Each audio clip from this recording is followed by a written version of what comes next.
On a scorching summer day, the relentless sun beamed down as I received a call from my nearby residing son, Ethan. He expressed a desire for me to join in the celebration of our grandson Caleb's 5th birthday. Armed with a carefully chosen gift alongside my husband, Robert, I made my way to Ethan's house. Upon ringing the doorbell, Ethan, upon opening the door, subtly signaled with a nod that I should contribute to the party preparations.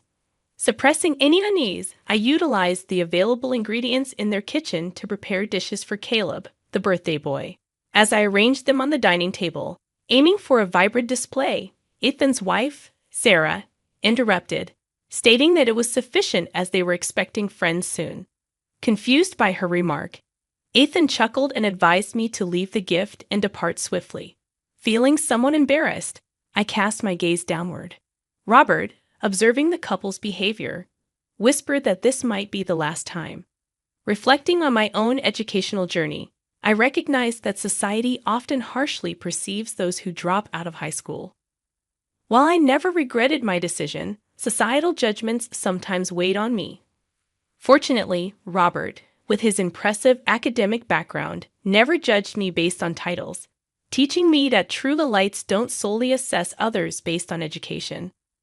Married to Robert, we became parents to Ethan, believing in shared parenting responsibilities. However, due to strong requests from Robert's parents, they took a significant role in Ethan's upbringing. Gratefully accepting their offer, I later regretted it as it seemed Ethan had two sets of parents, impacting his character negatively. When we disciplined him, Robert's parents tended to spoil him. As Ethan matured, his arrogance and selfishness became apparent. His reluctance to face challenges and his biased judgments seemed to stem from the dual parenting structure. This behavior intensified after Ethan graduated from grad school, openly disrespecting me due to my educational background. Recognizing that not everyone shared Ethan's attitude, I drew strength from Robert's kindness and refused to let Ethan's words affect me. However, I couldn't shake the concern that his behavior might alienate people. Despite contemplating discussing it with Robert, I hesitated, realizing that significant change might only come with a major event. Despite my reservations, Ethan entered a new phase in his life after graduating from grad school. He joyfully announced his intention to marry Sarah, an elegant woman he had known since high school. Though Sarah, like me, had dropped out of high school, Ethan showed no disdain for her background, contrary to some past experiences. Excitement filled the air as we decided to gift them a lavish photo shoot to celebrate their union. This gesture symbolized our support for their journey together. At first, I believed Ethan's choice of a life partner signaled growth and maturity. However, reality hit when Sarah called for help with their malfunctioning vacuum cleaner shortly after they began married life. Suppressing initial thoughts about contacting the manufacturer, I headed to their high-rise apartment in downtown New York.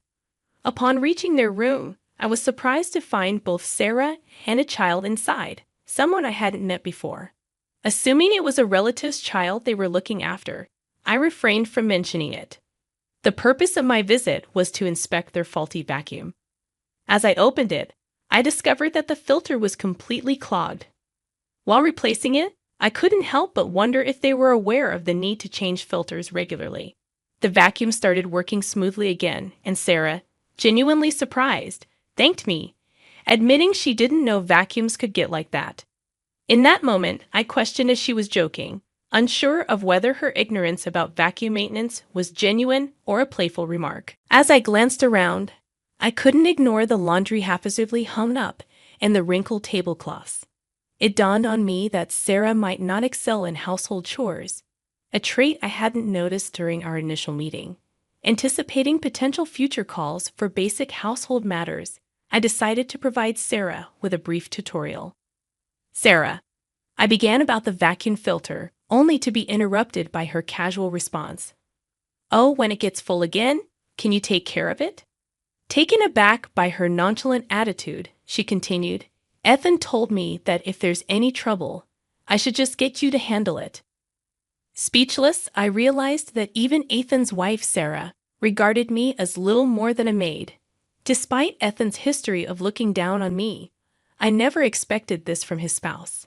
It became clear that Ethan had been communicating his dismissive attitude towards me to Sarah. Reflecting on my misguided assumption that Ethan had matured because he married someone without a college degree, I felt ashamed of my previous naivety. From that point on, whenever Sarah felt lazy or uninterested in household chores, she exploited Ethan's willingness to summon me to finish all their tasks. Late evening calls from Ethan became routine, usually requesting me to make dinner, clean up, or expressing a vague desire for something American, which entailed burdensome shopping in preparation. Once I was tasked with babysitting, only to discover that the child I had previously seen at Ethan's house was Caleb, Sarah's 5-year-old son from her previous marriage. Unaware of this detail during our initial meeting, I refrained from probing into their past and simply followed instructions. While Caleb wasn't demanding during babysitting, the frequency of these calls became the real issue. Despite having my own plans and commitments, I found myself summoned day and night by Ethan and Sarah. Any delay on my part resulted in an earful, gradually leading my life to revolve around their needs, extending beyond household chores shared with Robert. This added responsibility took a toll on me, and sleep alone couldn't alleviate the growing fatigue. Not wanting to burden Robert, who was busy as a company CEO, I attempted home exercises and self-massages, acknowledging my limitations as an amateur. One summer morning, amidst frequent broadcasts warning of smog and heat stroke risks, I felt unwell and spent an extra 30 minutes in bed. Robert, accustomed to my routine, noticed and expressed concern. Although our trust was strong, I hesitated to admit my ailment. Eventually, I turned down his offer to accompany me to the doctor, instead requesting a day of rest without chores.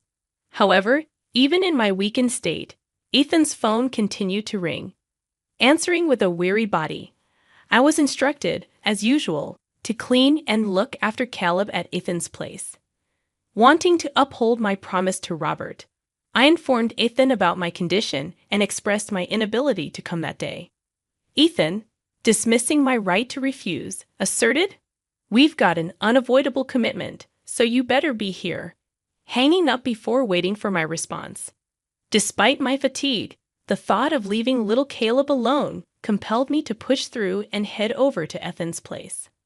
Upon returning home, I discovered that Ethan and Sarah had already left, leaving half-eaten dishes and scattered branded clothing everywhere. With a weary body, I forced myself to clean up, letting out a sigh. However, as I finished the dishes while keeping an eye on Caleb, I started to feel increasingly nauseous. My vision slowly blurred from the edges, and eventually, I couldn't stand any longer, collapsing in the kitchen. Caleb, engrossed in coloring in the living room, was unaware of my condition as I lay on the floor, my only ability being a weak awareness. I couldn't even call out, helplessly curled up. Knowing Caleb's focused nature, I realized he might not look up from his coloring for a while. I strained to move, hoping to at least get some water, but my efforts were futile. The more I struggled, the worse I felt, and my consciousness began to fade. At some point, I thought I'd finally find peace. Then the front doorbell rang, and Robert entered the room.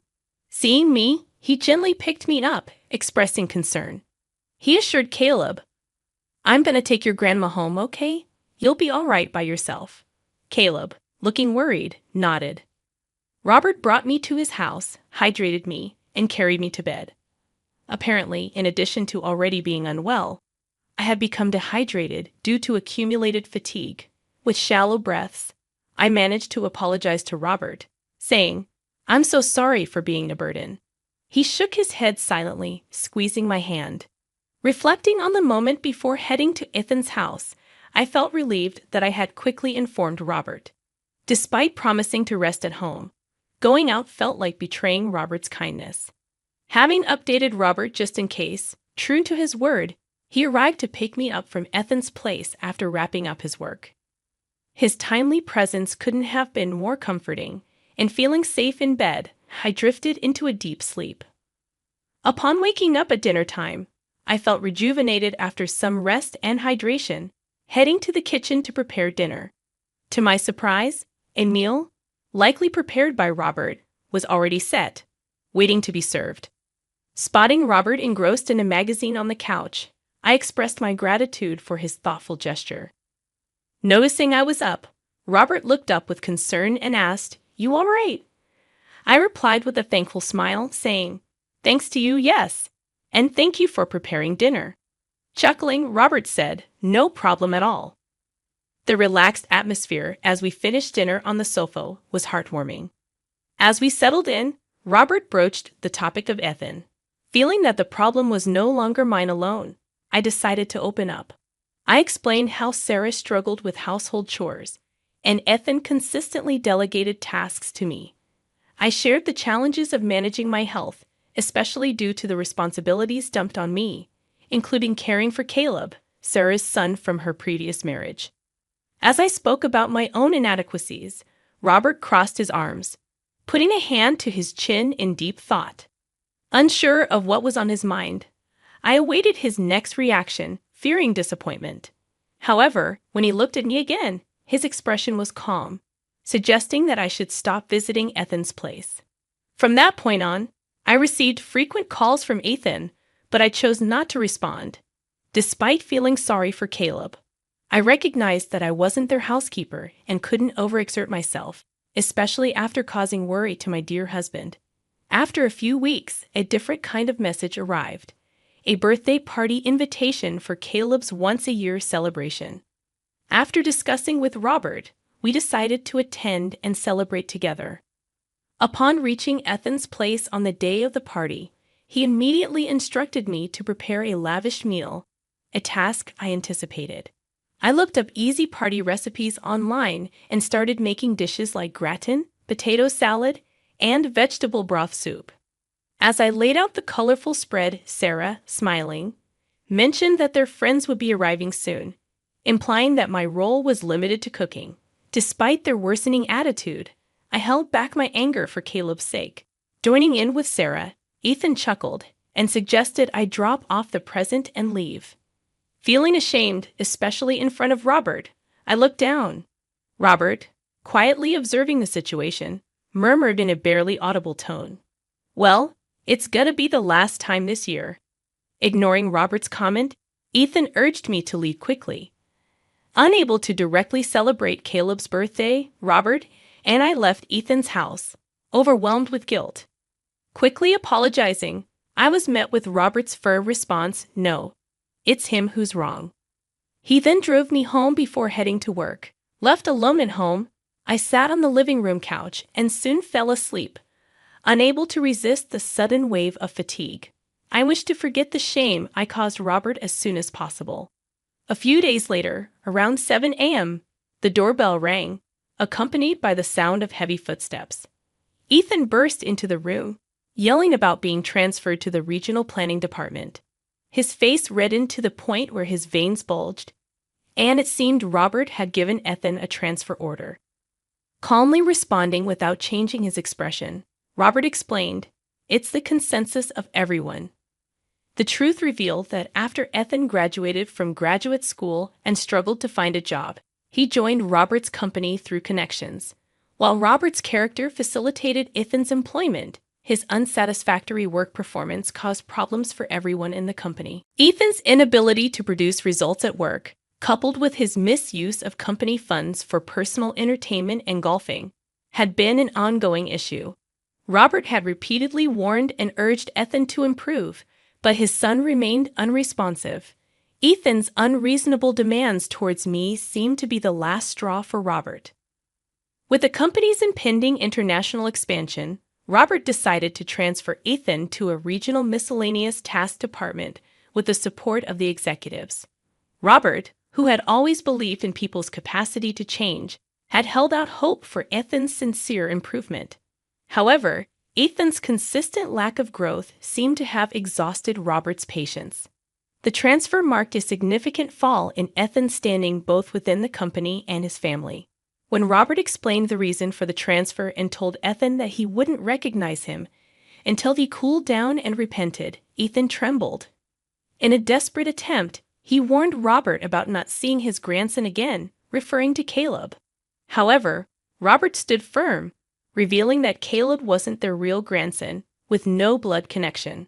Robert explained Ethan's current situation, revealing that the luxury condo and company car Ethan used were owned by Robert. This implied that Robert was aware of Ethan's frequent disturbances towards me. Instructing Ethan to pack up and leave, Robert emphasized the consequences Ethan might face.